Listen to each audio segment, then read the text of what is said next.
ప్రార్థనకు జవాబుగా దేవుడు ఏం చేయబోతున్నాడో మనం గమనించబోతూ ఉన్నాం. దావీదు భక్తుడు పలుమార్లు నా దేవుడు నా ప్రార్థన ఆలకిస్తున్నాడు అని తెలియచేశాడు. మొదటిగా ప్రార్థనకు జవాబుగా కలవరములో దేవుడు వెలుగును అనుగ్రహించబోతున్నాడు. మనిషి కలవరంతో ఉంటున్నాడు, కానీ ఆ కలవరంలో ప్రభువు వెలిగిస్తున్నాడు. కలవరమును మనిషిని కాటువేస్తుంది, కాటికి నడిపిస్తుంది, కానీ యేసయ్య వెలుగు విశ్వాసమును నూతనపరచి విజయం వైపు నడిపిస్తుందనే విషయాన్ని ఎన్నడూ మర్చిపోకండి. రెండవదిగా నమ్మకత్వమునకు ప్రతిఫలాన్ని ఇస్తుంది ప్రార్థన.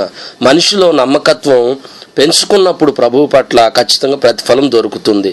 నమ్మకత్వంతో నీవు వేసే అడుగుల ప్రతిఫలం ఆలస్యమైందనేటువంటి బాధ ఉంటే ఉండవచ్చేమో, కానీ ఎన్నటికి ప్రతిఫలం ఆగిపోదు అనేటువంటి విషయాన్ని మాత్రం మరవకూడదు. మూడవదిగా తృణీకరించబడినటువంటి వేళలో సంతృప్తిని ఇస్తుంది ప్రార్థన అనే విషయాన్ని మనం గుర్తుపెట్టుకోవాలి. తృణీకరించబడినంత మాత్రాన ఆత్మ సంకల్పాన్ని కోల్పోకండి. తిరుగులేనటువంటి విశ్వాసము చేత నిలబడండి, జయించండి, దేవుని కృపలో సాగిపోనండి. తృణీకరించబడినప్పటికీ కూడా దేవుడు మాకు తోడై ఉన్నాడు అని పలికినటువంటి వారిని మనం చూడగలుగుతాం.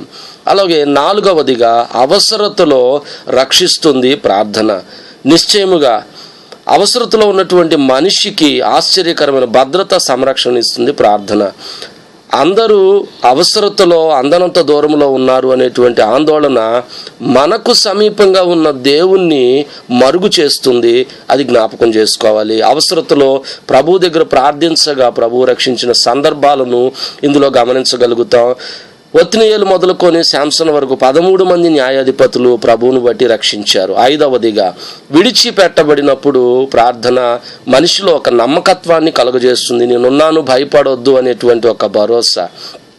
నీ చేతిని పట్టుకున్నటువంటి వారు నిన్ను అగాధంలోకి నెట్టివేశారు అనే ఆందోళన చెందకుండా యేసయ్య అరచేతుల్లో నేను చెక్కబడి ఉన్నాను అనే విషయాన్ని మర్చిపోకుండా జాగ్రత్త పడు. ఆరవదిగా హింసించబడినటువంటి సమయాల్లో సమాధానం ఇస్తుంది ప్రార్థన. మానవుడు హింసించబడినటువంటి విధానాలను గురించి 42 రకాల హింసలను యూట్యూబ్లో ఇప్పటికే నేను అప్లోడ్ చేసి ఉన్నాను, మీరు గమనించండి.